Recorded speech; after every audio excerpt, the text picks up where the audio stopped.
Ciao a tutti, oggi voglio condividere con voi un'antica ricetta della famiglia di una cara ragazza che mi segue sempre e che appunto mi ha gentilmente procurato tutti gli ingredienti e procedimento precisi per realizzare le buonissime pastarelle da latte della nonna. Una di quelle ricette che mi fanno emozionare tantissimo e tornare indietro con i ricordi, indietro nel tempo, a quando anche mia nonna mi preparava questi biscotti ultra genuini e con l'utilizzo dell'ammoniaca per dolci che li rende speciali e friabilissimi.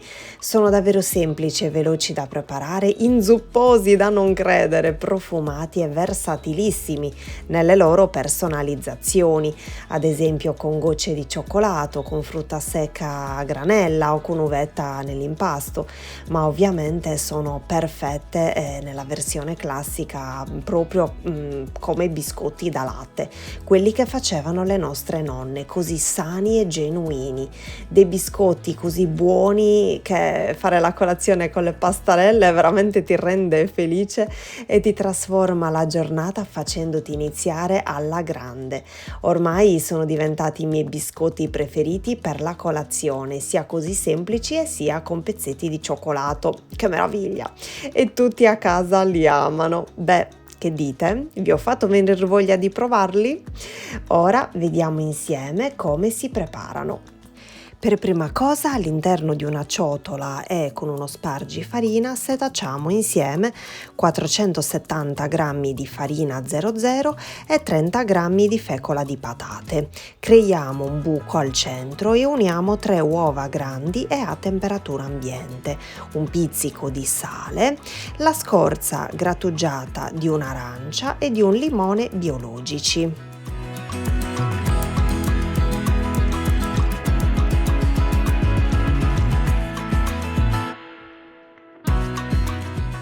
Ora uniamo 190 g di zucchero semolato e iniziamo ad amalgamare così solo al centro con una frusta a mano.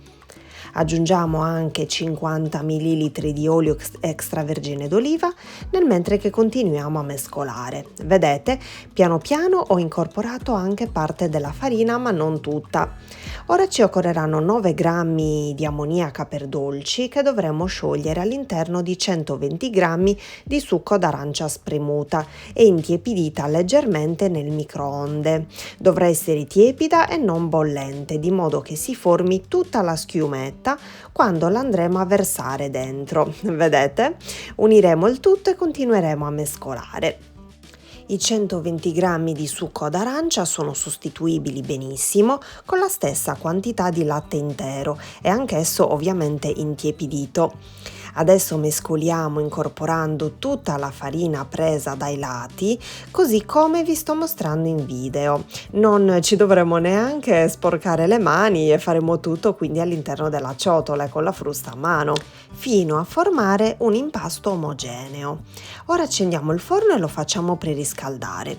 Con un cucchiaio preleviamo una noce d'impasto e con un altro cucchiaio facciamo scivolare e spingiamo per bene la pallina sopra un foglio di carta da forno sulla leccarda grande del forno. Sistemiamo bene per rendere il biscotto il più armonioso e simmetrico possibile e posizioneremo le pastarelle ben distanziate fra loro perché in cottura cresceranno tantissimo. Continueremo così fino a completare tutta la teglia. E io ho fatto una teglia di pastarelle così classiche e una teglia di pastarelle con l'aggiunta di pezzetti di cioccolato. Con queste dosi dovrebbero uscire fuori in tutto una trentina di biscotti. Su ogni pastarella aggiungiamo le palline colorate e inforniamo a 170 gradi per 15 minuti nel ripiano centrale del forno. Che carine sono! E poi è bellissimo osservarle mentre crescono così tanto durante la cottura. Non vi preoccupate se doveste sentir forte l'odore dell'ammoniaca una volta terminata la cottura e aperto lo sportello del forno, perché è normalissimo, poi una volta fredde svanirà del tutto. Ecco, ve ne voglio mostrare subito una all'interno com'è e quanto è morbida e friabile, proprio ideale per l'inzuppo, è una cosa eccezionale. Ed ecco qui Tutte le altre pastarelle appena tolte dal forno sono carinissime e uniche, proprio speciali. Le toglieremo dalla teglia facendo attenzione a non romperle visto che sono molto friabili e le disporremo su di un vassoio di modo che si freddino per bene e ce le possiamo anche subito gustare. E ora ci occuperemo di quelle successive per terminare l'impasto. Siete liberissimi di prepararle come vi suggerisce di più la vostra fantasia, anche per esempio di forma allungata, tipo savoiardo per intenderci. Io in queste aggiungerò dei pezzetti di cioccolato bianco al pistacchio, avanzato ancora dalle uova di Pasqua, e poi le palline colorate al centro. Inforneremo alla stessa temperatura per lo stesso tempo e le stesse modalità quindi descritte prima.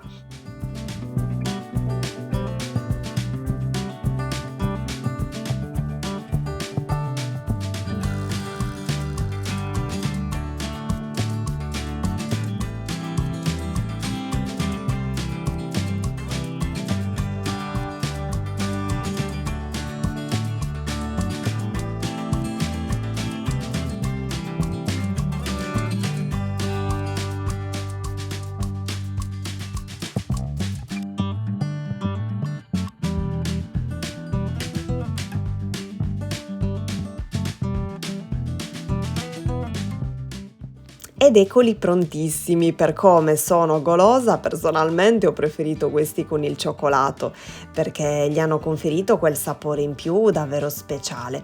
Per quanto riguarda invece la consistenza e l'aspetto, ovviamente sono identici agli altri, a quelli classici, quindi a voi la scelta. Morbidissimi entrambi, fantastici. Eccoli qui disposti tutti in fila per la presentazione finale. Sono troppo belli e super buoni e poi ricchi di ricordi emozionanti. Avete visto oltretutto come è stato veloce e semplice prepararli? La provo in zuppo poi con il mitico cappuccino che preparo sempre io, super schiumoso. È stato un qualcosa di catartico, favolosi. Si conservano benissimo dentro una scatola ermetica e resteranno così friabili e buoni per una decina di giorni circa, sempre che ci arrivino. Per allietare le vostre colazioni o i vostri pomeriggi con il tè, perfetti secondo me anche come idea a regalo. Spero tantissimo che questa ricetta vi sia piaciuta. Se rifate le pastarelle, mi raccomando, mandatemi le foto, troverete tutti i miei contatti giù nell'info box. Vi abbraccio forte e vi rimando ai prossimi video. Ciao!